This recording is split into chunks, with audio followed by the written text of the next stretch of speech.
அஸ்ஸலாமு அலைக்கும் வரஹ்மத்துல்லாஹி வபரகாத்துஹு. அன்பிற்குரிய அல்லாஹ்வின் நல்லடியார்களே, பெரியோர்களே, தாய்மார்களே,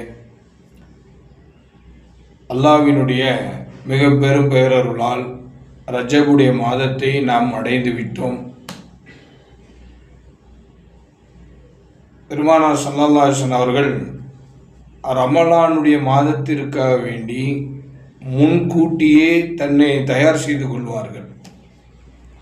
அதற்காக வேண்டிதான் ரஜபிலையும் ஷாபானிலையும் எங்களுக்கு நீ பரக்கச் செய்வாயாக, இன்னும் ரமலானுடைய மாதத்தை அடைய செய்வாயாக என்கிற ஒரு அழகான துவாவையும் கேட்டிருப்பார்கள்.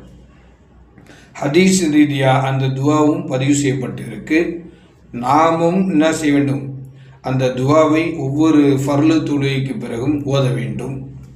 அப்படிப்பட்ட உன்னதமான நிலையில் இருக்க அந்த அல்லாஹ் கிருபை செய்வானாக, அருள் புரிவானாக.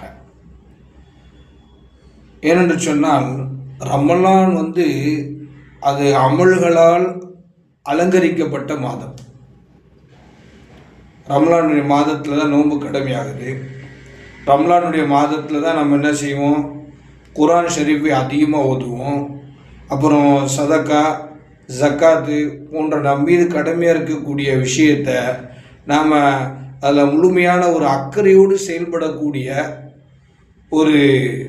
ஒரு மாஹவுல், ஒரு நல்ல ஒரு சூழ்நிலை அங்கே ஏற்படும். அதே போல் ஏழை எளிய மக்கள் மீது நமக்கு என்ன செய்யும்? ஒரு விதமான அவர்கள் மீது உள்ள உரிமை என்ன, ஹக்கு என்ன என்பதை நம்ம உணர்ந்து செயல்படக்கூடிய ஒரு உன்னதமான ஒரு நிலை தான் இந்த ரம்லானுடைய மாதம். அப்போ ரம்லானுடைய மாதத்தில் தான் நம்ம என்ன செய்ய, இரவு நேரங்களில் நின்று வணங்கும், நஃபிலான இபாதத்தில் நம்ம ஈடுபடுவோம்.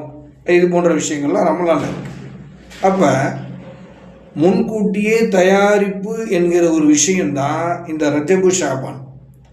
இன்றைக்கி வெளிநாட்டுக்கு போகிறோம் அப்படின்னு சொன்னால் அதற்குண்டான முன்கூட்டியே தயாரிப்புகள்லாம் நம்ம செய்கிறோமா இல்லையா? எடுத்த உடனே நான் என்ன செய்கிறேன், நாளைக்கு காலைல இல்லை நைட்டு வெளிநாட்டுக்கு போகிறேன் அப்படின்னு சொல்லி உடனே கிளம்புறது இல்லை. முன்கூட்டி உண்டான தயாரிப்புகள்லாம் செஞ்சுட்டு தான் அதுக்கப்புறம் நம்ம பயணத்துக்கு நம்ம என்ன செய்வோம், ரெடி ஆகும். அதுபோல் ரமலானுக்காக வேண்டி முன்கூட்டியே தயார் செய்வது தான் இந்த ரஜபு ஷாபான். எல்லாம் அல்லாஹ் இந்த ரஜபுலும் ஷாபான் நம்ம கேட்கக்கூடிய துவாக்கள் எல்லா விஷயத்திலும் பறக்கச் செய்வானாக. ரமலான் மாதத்தை முழுமையான அடைந்து அதன் மூலமாக இறையருளை பெற்றவர்களாக, நபி ஸல்லல்லாஹு அலைஹி வஸல்லம் ஷஃபாத்தை பெற்ற நன்மக்களாக அல்லாஹ் நம்ம எல்லோரையும் ஆக்குவானாக. வாஹிர் தஅவானா.